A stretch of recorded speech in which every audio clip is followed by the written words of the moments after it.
সূর্যের মতো দীপ্তিমান হতে হলে প্রথমে তোমাকে সূর্যের মতোই হতে হবে। স্বপ্ন সেটা নয় যেটা মানুষ ঘুমিয়ে ঘুমিয়ে দেখে, স্বপ্ন সেটা যেটা পূরণের প্রত্যাশা মানুষকে ঘুমাতে দেয় না। লক্ষ্য অর্জন না করা পর্যন্ত লড়াই থামিও না, এটাই অদ্বিতীয়। তুমি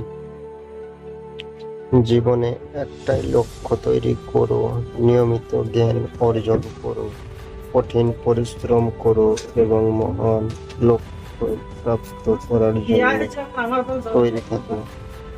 ভারতে আমরা কেবলমাত্র মৃত্যু, রোগ বা সন্ত্রাসবাদ সম্পর্কে পড়ি।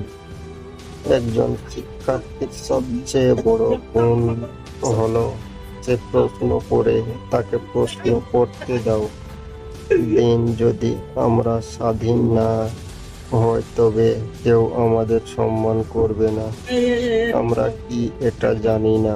আত্মসম্মান আত্মনির্ভরতার সাথে আসে।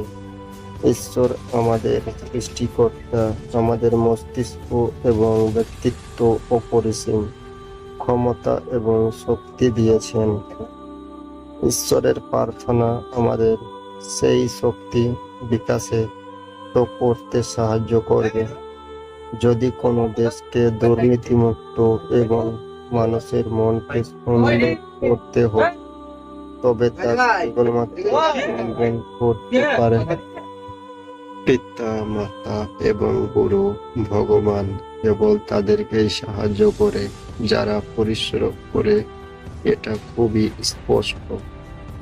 যখন একটি শিশুর বয়স 15, 16 এবং 17 হয় তখন সে ঠিক করে বড় হয়ে একজন ডাক্তার, একজন ইঞ্জিনিয়ার, একজন রাজনীতিবিদ হবে অথবা চাঁদ বা মঙ্গল গ্রহে যাবে।